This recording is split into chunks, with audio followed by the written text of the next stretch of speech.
सचिन पायलट और अशोक गहलोत का मामला अब तक काबू में आया नहीं कि झारखंड कांग्रेस में झंझट शुरू हो गई। मामला इतना बिगड़ गया कि कांग्रेस के 9 विधायक नाराज होकर बैठ गए और उनमें से 3 तो दिल्ली आकर बैठ गए।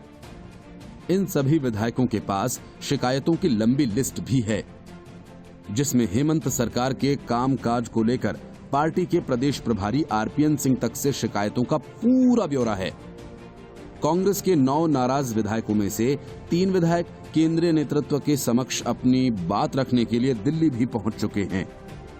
कांग्रेस के नाराज 9 विधायकों में अभी 3 विधायक इरफान अंसारी, उमाशंकर अकेला और राजेश कश्यप ही मुखर नजर आ रहे हैं।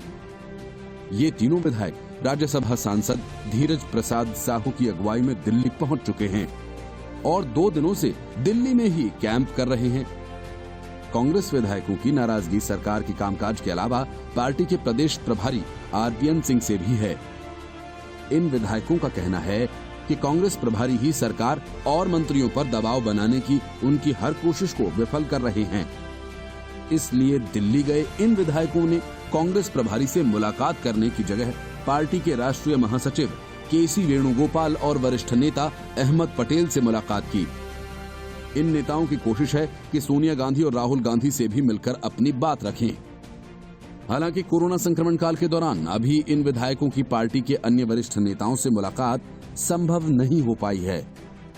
कांग्रेस के सूत्र बताते हैं, पार्टी के कुछ विधायकों ने अपनी नाराजगी से पहले ही सरकार को अवगत कराया। इन विधायकों का कहना है कि वे सरकार में शामिल हैं, लेकिन क्षेत्र में चल रही विकास योजनाओं में उनके सुझाव की अनदेखी की जा रही है। जबकि कुछ विधायकों की इस बात को लेकर भी नाराजगी है कि जिले प्रखंडों में उपायुक्त, पुलिस अधीक्षक, अनुमंडल पदाधिकारी, प्रखंड विकास पदाधिकारी समेत अन्य पदाधिकारियों की नियुक्ति में उनकी पैरवी भी दरकिनार कर दी गई। ऐसे विधायकों की कांग्रेस कोटे से सरकार में शामिल 4 मंत्रियों डॉक्टर रामेश्वर उरांव, आलमगीर आलम, बन्ना गुप्ता और बादल से भी खासी नाराजगी है। कांग्रेस विधायकों का कहना है कि कम से कम पार्टी कोटे से सरकार में शामिल मंत्रियों द्वारा उनके क्षेत्र में विशेष ध्यान देना चाहिए। झारखंड में जेएमएम, कांग्रेस, आरजेडी महागठबंधन सरकार है। विधानसभा की मौजूदा स्थिति को देखें तो झारखंड मुक्ति मोर्चा के 30 विधायक हैं, कांग्रेस के 16, आरजेडी का 1, बीजेपी के खाते में 25 सीटें हैं। 81 सीटों वाली विधानसभा में बहुमत का आंकड़ा 42 है। हेमंत सोरेन के नेतृत्व में बनी महागठबंधन सरकार को फिलहाल कोई संकट नहीं है। बीजेपी की पूरी निगाह है। हाल ही में कांग्रेस की तरफ से बीजेपी पर तोड़फोड़ करने के आरोप लगाए गए थे। इसलिए 9 विधायकों की नाराजगी को कांग्रेस हल्के में नहीं ले सकती, नहीं तो हेमंत सरकार की उल्टी गिनती शुरू हो जाएगी। मतलब ये कि राजस्थान के बाद झारखंड में भी खेल शुरू हो सकता है। Bureau report, news of India. BJP के राष्ट्रीय उपाध्यक्ष विजयंत पांडा ने हाल ही में बॉलीवुड स्टार्स के पाकिस्तानी कनेक्शन की जांच कराए जाने की मांग की थी। इस बात को बीते ज्यादा दिन नहीं हुए कि पूर्व रॉ अफसर एनके सूद ने दीपिका पादुकोण पर बड़ा आरोप लगाते हुए कहा कि उन्होंने पाकिस्तान के प्रधानमंत्री इमरान खान के करीबी के कहने पर जेएनयू प्रोटेस्ट में हिस्सा लिया था और इसके लिए उन्होंने बाकायदा 5 करोड़ रुपए भी लिए थे। दीपिका पर आरोप है कि सीएए विरोधी आंदोलन को समर्थन देने के लिए जेएनयू इमरान खान के करीबी पाकिस्तानी एजेंट अनिल मुसर्रत के कहने पर गई थीं। दीपिका को इसलिए पाक एजेंट से 5 करोड़ रुपए मिले थे। इसका खुलासा खुफिया एजेंसी रॉ के पूर्व अधिकारी एनके सूद ने किया। सूद का साफ कहना है कि अनिल मुसर्रत ने फोन करके दीपिका को जेएनयू में प्रदर्शनकारियों के बीच जाने को कहा था। आपको ये जानकर भी हैरानी होगी कि छपाक फिल्म के प्रमोशन के दौरान दीपिका सिर्फ जेएनयू में हुए प्रदर्शन में गई। दीपिका अन्य किसी जगह प्रदर्शनकारियों को समर्थन देने नहीं गई। उस समय भी दीपिका के जेएनयू जाने पर कई तरह के सवाल उठे थे। एनके सूद ने एक वीडियो में इसका खुलासा किया है।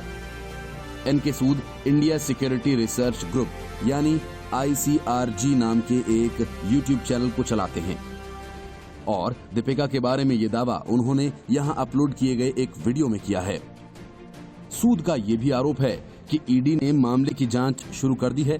बताया जाता है कि अनिल मुसर्रत के पाकिस्तानी प्रधानमंत्री इमरान खान के साथ पाक आर्मी और ISI से भी करीबी संबंध हैं। अनिल के कई बॉलीवुड स्टार्स के साथ भी संबंध हैं। अनिल भारत विरोधी गतिविधियों को प्रोत्साहन देने के लिए भी जाने जाते हैं। सुशांत सिंह राजपूत खुदकुशी मामला, नेपोटिज्म विवाद के बाद बॉलीवुड अब इस खुलासे से एक नया विवाद बॉलीवुड में शुरू हो गया है। 51 साल का अनिल मुसर्रत मैनचेस्टर में रहता है और रियल एस्टेट का कारोबारी है।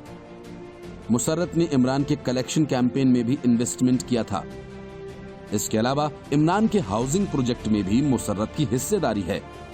इसके तहत इमरान 50 लाख घर बनाना चाहते हैं। सूद ने आरोप लगाया कि GNU जाने से पहले दीपिका को 2 कॉल्स आए थे, एक कॉल कराची और दूसरा दुबई से। मुसर्रत या उससे जुड़े किसी व्यक्ति ने दीपिका से अपील की थी कि वो GNU जाएं। सूद ने कहा कि उनकी बेटी की शादी 2017 में हुई थी। इस समारोह में रणवीर सिंह, ऋतिक रोशन, सोनम कपूर, अनिल कपूर, सुनील शेट्टी और करण जौहर जैसी हस्तियां शामिल हुई थीं। सूद को पता चला कि अनिल कपूर मुसर्रत को करीब 25 साल से जानते हैं। सूद ने कहा कि मुसर्रत भारत विरोधी गतिविधियों में शामिल रहा है और उसने ही लंदन में anti-CAA प्रोटेस्ट की फंडिंग भी की थी। NK सूद के दीपिका पादुकोण पर आरोप लगाने के बाद कंगना रनौत ने भी ट्वीट किया और दीपिका पादुकोण पर निशाना साधा। कंगना की डिजिटल टीम ने एक ट्वीट शेयर किया और दीपिका पर सुशांत सिंह राजपूत को बॉयकॉट करने का आरोप लगाया है। इस ट्वीट के साथ ही उन्होंने एक आर्टिकल भी शेयर किया है जिसमें दीपिका को एक शख्स के साथ देखा जा सकता है।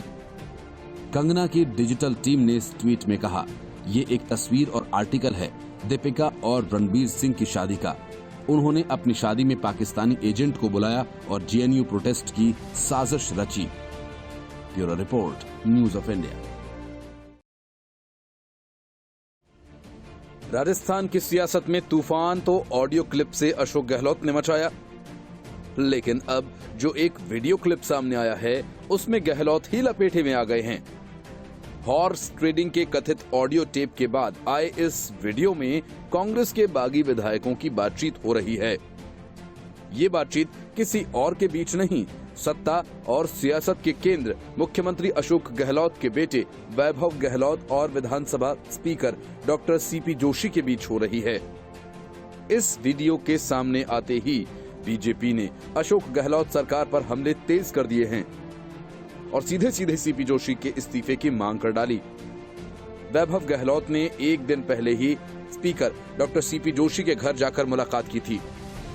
सोशल मीडिया पर राजस्थान विधानसभा अध्यक्ष और RCA के मुख्य संरक्षक डॉक्टर जोशी से इस मुलाकात की तस्वीरें भी वैभव ने साझा की। इसमें बताया कि उन्होंने डॉक्टर जोशी के निवास स्थान पर जाकर जन्म दिवस की शुभकामनाएं दी, लेकिन ये वीडियो इसी मुलाकात के दौरान का है। इस वीडियो में वैभव गहलोत और CP जोशी दोनों के बीच सरकार को बचाने की कवायद के बारे में चर्चा हो रही है। वायरल वीडियो में स्पीकर कह रहे हैं कि हालात मुश्किल हैं, 30 आदमी निकल जाते हैं तो आप कुछ नहीं कर सकते, वो सरकार गिरा देते। अपने जन्मदिन के मौके पर वैभव गहलोत के साथ इस बातचीत के वायरल होने के बाद पार्टी में हड़कंप मचा हुआ है। डॉक्टर जोशी की ये बातचीत कैमरे के सामने हुई थी और जब ये वीडियो मीडिया तक पहुंचा तो पूरा मामला सामने आया। इस वीडियो में हुई बातचीत के अनुसार स्पीकर डॉक्टर जोशी ने कहा, मामला अभी बहुत टफ है। उधर वैभव कहते हैं कि राज्यसभा चुनाव के बाद 10 दिन निकाला, फिर वापस रखा। इस पर डॉक्टर जोशी ने प्रतिक्रिया देते हुए कहा कि 30 आदमी निकल जाते हैं तो आप कुछ नहीं कर सकते, हल्ला करके रह जाते तो वो सरकार गिरा देते। अपने हिसाब से उन्होंने कांटेक्ट किया, इसलिए हो गया, ये दूसरे के बस की बात नहीं थी। स्पीकर CP जोशी और प्रदेश के मुख्यमंत्री अशोक गहलोत के बेटे वैभव गहलोत के बीच बातचीत के वीडियो पर विपक्षी दल बीजेपी नाराज है। वीडियो पर बीजेपी प्रदेश अध्यक्ष सतीश पुनिया ने कहा कि स्पीकर को नैतिकता के आधार पर अपने पद से इस्तीफा दे देना चाहिए। उन्होंने कहा कि वीडियो टेप में जिस तरह की बातचीत सुनी गई है उसमें हमें लगता है कि विधानसभा अध्यक्ष कांग्रेस से आते हैं और पार्टी के लिए पक्षपात कर रहे हैं। उन्होंने कहा कि ऐसा करना स्पीकर के लिए शोभा नहीं देता। पुनिया ने कहा कि स्पीकर किसी सामान्य व्यक्ति से बात नहीं कर रहे, बल्कि सीएम के बेटे से बात कर रहे हैं। इससे साफ जाहिर है कि वो कांग्रेस का साथ दे रहे हैं, जबकि संविधान के मुताबिक विधानसभा स्पीकर को निष्पक्ष रहना चाहिए। मतलब साफ है, ये वीडियो अशोक गहलोत के गले की हड्डी बनने वाला है। लेकिन लाख टके का सवाल ये है कि मुलाकात सीपी जोशी और वैभव गहलोत के बीच हुई, तो आखिर ये वीडियो क्लिप तैयार कैसे हुआ? कौन था जिसने पूरी बातचीत की रिकॉर्डिंग की? वैभव तो सीपी जोशी को जन्मदिन की बधाई देने गए थे और गले में ये वीडियो क्लिप लटका कर लौटे। वहीं सीपी जोशी के मन में सीएम न बन पाने का दुख तो अचानक जाग गया।